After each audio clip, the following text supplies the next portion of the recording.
capture this one here.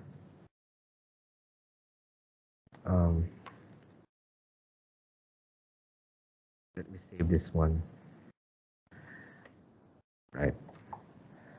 And of course, in your exam, you have only to write it on the paper, right? Basically. And when it comes to your exam is probably you might be having pencil with you so that in case you might want to change your answer, you can still do so, but eventually you have to write it on a pen, which is recommended from your exam. Okay, now this time let's try to answer. Okay, 1 second, I got some message. Okay, still. Okay, now this time let's answer this given ER diagram, and we'll try to map one by one. And by just barely looking, we could might start somewhere in contract, or maybe in the department, or maybe in the dependent, or we'll just do it from the left side though. Could be we could start over here using this course entity. But however, while you're performing that one, you might be following the connection between those entities. And you might be wondering, after finishing this one, should I move to another entity? Should I move to another relation? And getting along with this one, actually there's a correct process. Basically, yes, it would be recommended while you're performing that course table or relation, it would be better also to start with the faculty, of course, because there's a relationship between course and faculty. Then now you're seeing that you'll be having a many-to-many between the course and faculty. So which means we have a relationship teach there. So I think we could start here. I'll take it one by one.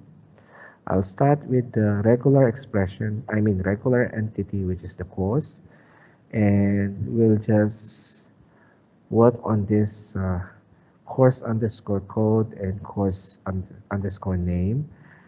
And later, since we identified already that this is a many-to-many relationship, so there will be no child between course and faculty, but however, we'll be having a teach there. So let's organize it in such a way.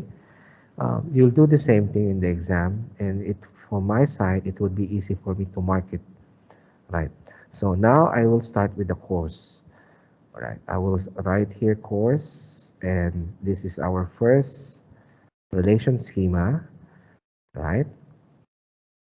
Wait. And it's also advisable to write, by the way, the entities or the relation names in capital letter, just like it was noted on our ER diagram as well. And I will start with the course underscore code as a primary key, so which means this should be underlined. Course underscore code, and this would be definitely our primary key, followed by comma, course name, right, course name, course underscore name, and that's it, right? That's it. Okay, now I will not be putting a foreign key here. Why? Because we have a relation which is many-to-many. So which means the teach relation is later will become your foreign keys will be pulling out from the course and faculty. Wait, can I check my microphone is on? Yeah, it was on. All right. So this time, I will just close now this one. We have already partially completed already the first entity or the first relation, which is the course. But however, it's not advisable to go directly from teach, but we'll just complete from the faculty. The faculty is basically, there are many ways to write this one later, because the faculty is also connected to the contract. The faculty is also connected to the department. The faculty is also connected to the dependent. And if you will see, there are so many foreign keys will be there. It's definitely the faculty. We are holding a faculty code. It's there, oh? And that faculty could be also be connected to the department later, or right? So which means this is one to many. So one to many. So which means this later on, this faculty will become a foreign key, a parent. I mean a child, by the way, because the link between department and faculty is one to many. But however, the faculty from a course are both many to many. So what we will trying to do is to reduce the relationship schema that might have duplicate that might duplicate on each one of these, right? Because we don't need to write the faculty already in behalf of the course, but rather whenever we're trying now to work with the relation of faculty, we're either doing the department or between the contract or between the dependent. Hopefully you understand that one because it might lead you to excess of numbers of relation schema. So I might advise that we could start now with the faculty between the department because this is very obvious. This is one to many. See, this is what do you call this one? Mandatory one to many, right? So you remember the rules that we have seen on this type of relation, that the department will become a parent and the faculty will become now your child. So which means we will be having a fac code as your primary key, shortcut for faculty, faculty name or fac underscore name, plus there will be a dep code over there. So this time I could start with that one now. I could write while we are skipping this teach though, it doesn't matter. There's no issue on this one if which one teacher should be written first.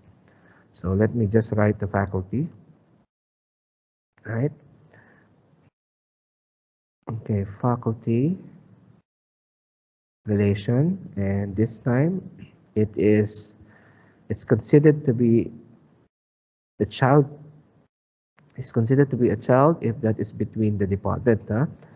So which means I have to write this one faculty code, which is considered to be a primary key.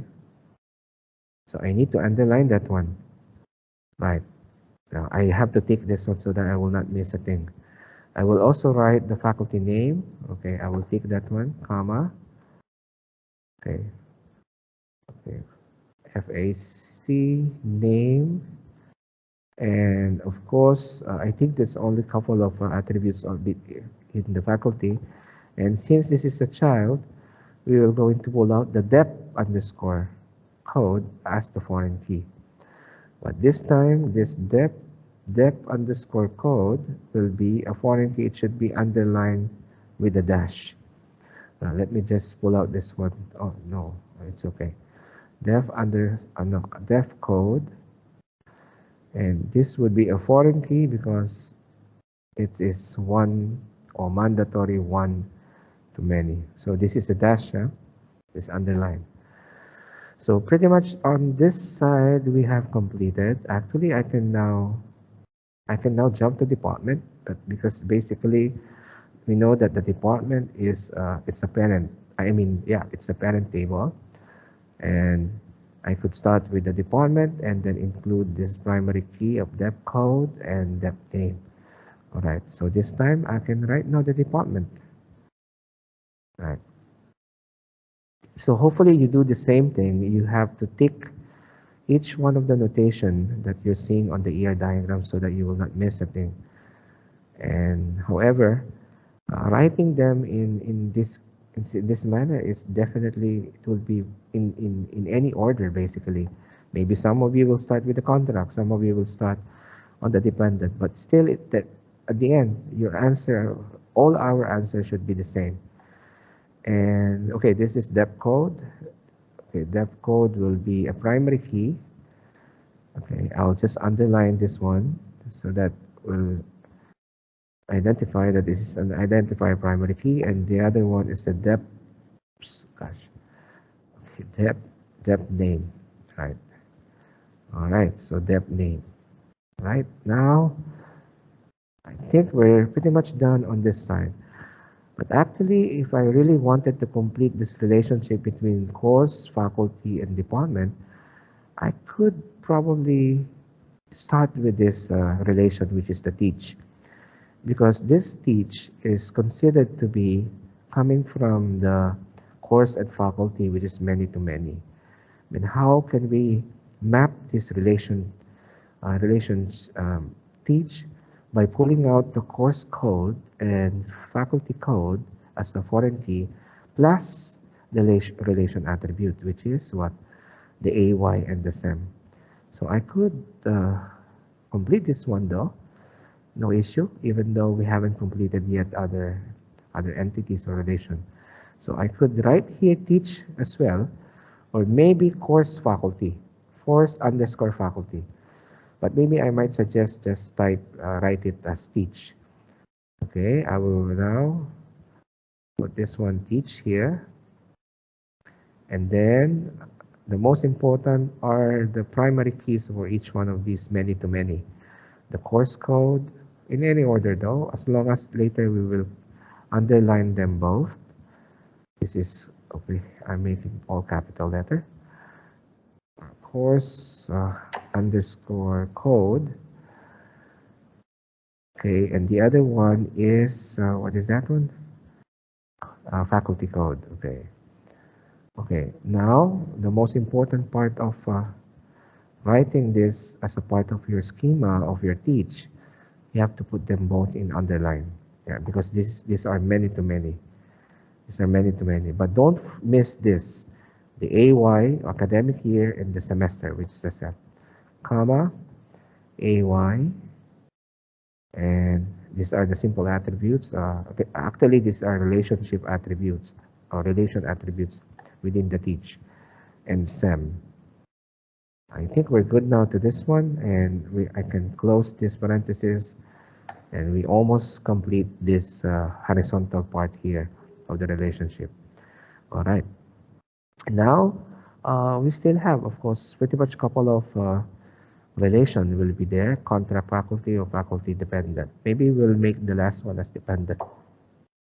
But now if we will move on to contract, the contract between contract and your faculty. Before we jump into the regular entity, which is the strong entity contract, let's check first the cardinality of the relationship between these two, between contract and faculty. You remember, this is mandatory to optional or mandatory to one, and it's pretty much one-to-one. Remember the rules if you have one-to-one, so which means your contract or your faculty might be, one of them could be a parent or one of them could be a child. But when it comes to contract, if we consider contract, this contract will be our what do you call this one, child, and this faculty, maybe this will be our parent, right? So which means actually either of these both could be a child and a parent. But however, we have already completed the faculty between department and course, right? But this time, what we will consider now is the faculty between the faculty of contract and faculty independent, right? But the rules of relation, if you remember, either one-to-one, mandatory both side, mandatory to optional, optional to mandatory, or optional both side, as long as you have one there in the maximum cardinality. Meaning this is you can select either one of them will be your parent or your child. But this time what we will do, we will make the contract as what? The child. We will make the child, and we will take the faculty code as the foreign key, right? So let's write it down here as contract. We will make this one as a child. I mean, yeah, it's a child. which means it would be having a foreign key coming from the faculty relation. Okay, contract. Okay, but first I have to take this one. Okay, I'll start with the contract ID. I'll start with the contract date. Now I will skip the contact rules. Why? Because this is treated differently if we have a multi-valued. Remember that one, right? So which means we might be having another relation here using a contract rules. So but first we have to complete this regular map of your entity. Contract will be contract ID, will be primary key, contract ID. Okay, let me just underline it so that I will not miss this, comma, contract date. Okay, contract date, right? And okay, now I will not include the contact rules, right? Because this is a multi-valued. But what is missing here, since I told you that this contract relation, it's one to optional or optional to one or mandatory, we make this contract either a child or a parent. But for now, we will do this one as a child, which means we will going to take the faculty code as the foreign key on the contract relation. So which means this would be a faculty code. Okay, faculty code, but don't forget to make this one, sorry, make this one as, okay, a dash of underline because this is a foreign key. And I think we're good now, right? Probably before I move into the faculty and the dependent, I might rather complete first these rules, this one. These rules. Okay, now we identify this one already, huh? Which is optional to many or mandatory, I mean, optional to mandatory or mandatory to optional. At least we know already the rules of the relation. That's why we make the contract as a child. But however, we still needs to map this contact rules because this is what? This is a multi-valued attributes. So in our contract rules, definitely we will pull out the contract ID, the contact rules itself, and I think that would be it, right? Because our contract rules is considered to be a multi-valued. So now the question is, what would be the name of your relation? No problem, you can write the same, contact rules. I will write here contract rules. Okay, because this is a multi-valued attribute, it should be treated separately in mapping, right? And the most important, oh gosh, it's my writing is not good. Contract rules. And the most important is what? The contract ID of that same relation, and later we will underline them both. Contract ID and what is the other one? Contract rules also, because that is the actual name of that attribute. However, the contract rules, we just name that one as relation itself, right? This is, of course, the contract rules itself. But this will not be completed if you haven't underlined them both, contract rules, because this is treated as a multi-valued attribute. Both will have underlined. Considering that it's like a foreign key as well, but this will definitely one of the candidate keys that will link to that contract rules between to that contract ID. All right, so I think we're almost pretty much halfway now, right? And if you will be checking some relation like sign, belongs, has, however, if it's not many to many, we don't use that one as a separate entity, separate relation, right? Not like this. This is many to many. The teach is considered to be a relation, but the sign there, no need. The belongs there, no need, because this is not many to many. And the has there is this similarly, probably it will be the same thing also. But it would be a weak entity when it comes to this one, because we have yes, a weak entity over here in the department. Now I think more than halfway now. What is missing is pretty much maybe between this faculty and dependent. Okay, the faculty and dependent. Now the question is though, should I write again a faculty and dependent, or however we have already done that between the course and department and between the contract already. So which means pretty much only about to complete this dependent already, right? So how many relationship we have already? 1, 2, 3, 4, 5, 6. And I believe that we have, if we have done this dependent, we're done now. It might be only 7 sets of relation schema. Can we do that one? Okay. But now this time we have identified that the dependent is a weak entity, right? That the dependent is the weak entity.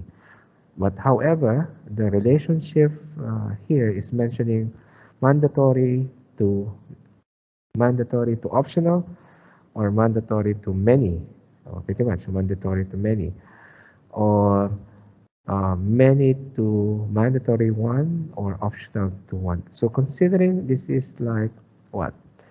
It's a kind of one to many, right? It's kind of one to many. So which means you have remembered that however this is a weak entity, that the strong entity would be definitely the faculty, and the weak entity is this. And considering it's a one to many equivalent or one to optional even, because the minimum cardinality is 0, we can do the faculty is considered to be your parent and the dependent will be your child. But however, child and weak entity, it's pretty much the same now. So to complete that one, I will just write here dependent. Okay, let me take this one as a part of your relation, and this would be the last one definitely. This is the 7th relation schema that we are now providing. And that dependent is definitely having uh, a name as a foreign key, or because it's a weak entity, or any candidate keys, we have a gender and relation. But this won't be completed if we don't take the faculty code as a part of that dependent. So which means I will start with writing the faculty code because this is the weak entity. Okay, I will write here faculty code, but don't forget to underline both later.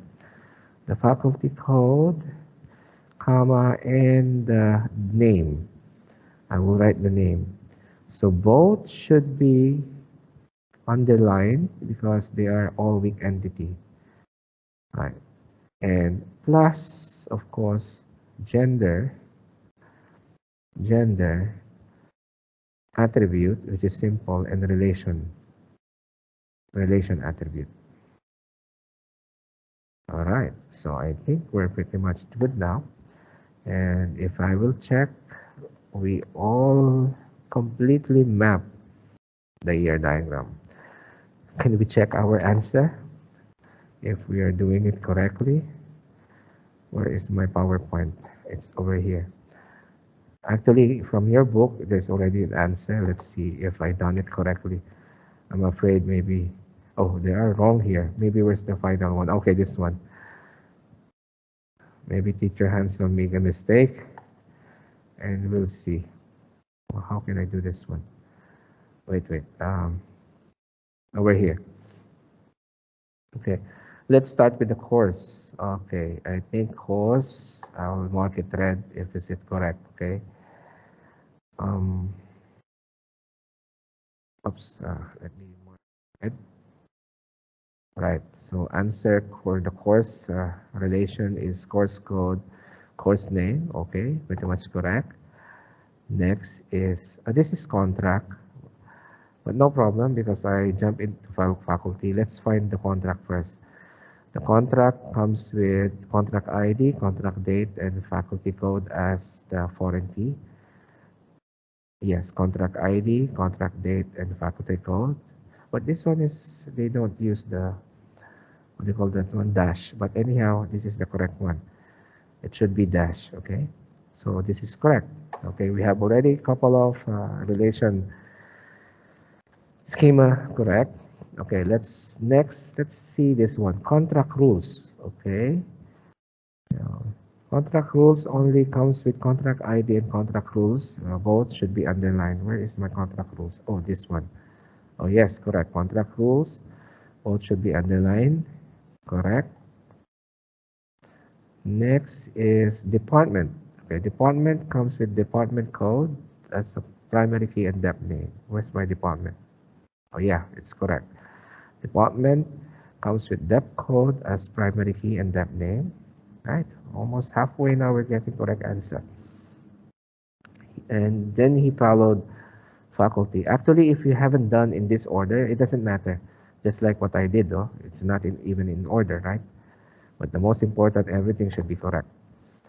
Okay, faculty. Faculty must be faculty code as a primary key, faculty name, and dep code is definitely, this should be dash. So this is foreign key. Where's my faculty relation? Oh, there. Yes, correct.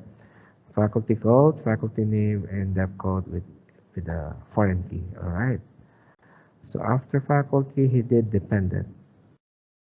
Okay, I just make a simple depend, but this is dependent. Huh?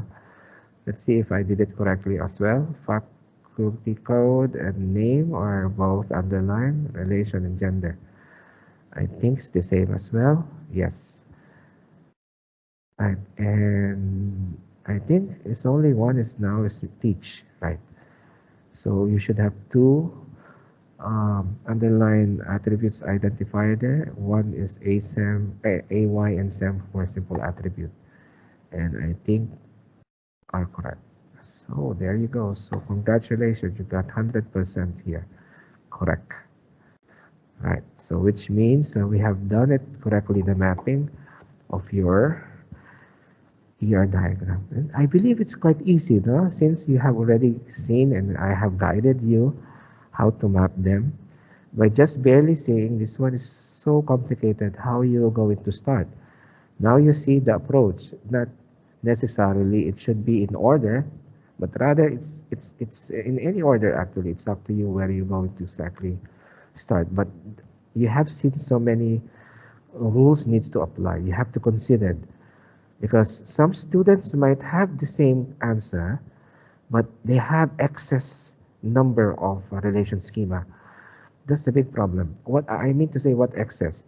How many are these? These are only 7, no? In your answer, you come up 8, 9, 10.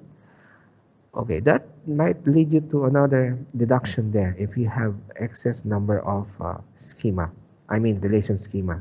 But however, if you consider the rules by rules, entity by entity, for relationship by relationship, it's you will going to have a correct answer just like what I did, even though they are not in order, right? Even though they are not in properly order. All right. So far, any question for this? I think I found this kind of simple in a way that you have to really to understand further first those basic rules that I have shown you before we jump into this one, right? Especially actually the most difficult part of the students when it comes to relation schema are the relation type.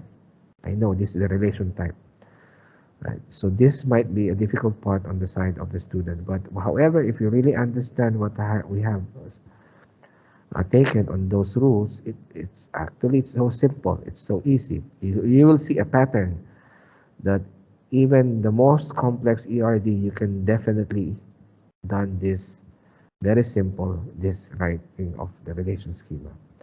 Okay, so let's see now. Pretty much we have already completed basically uh, our officially actually we have already completed now our chapter 4, and just for a conclusion, we'll have this kind of different type uh, of identifying our relation schema. Let's deal with this each one of this type. The type 1 is We identify if a table is a relation or not, right? So which means we check first if this only single, standalone, or totally, meaning to say there's no related to other tables. So this is by just barely looking, or you can easily actually see that the table, or I mean that the relation is connected to other or related to other entity. In the type 2, we also identify the keys. This is the most important because those keys will be either set as foreign or primary key, especially if they are interrelated relationship. But however, if they are also as standalone, or I mean, if not related to others, but still, however, still holding a primary key, so it's still, we have to identify those keys, right? Only the difference is if we're having some weak entities, or we make that entity as a child, meaning to say you have to identify that particular key, which is a foreign key, and the other one will be coming from the other source entity, which is the primary key.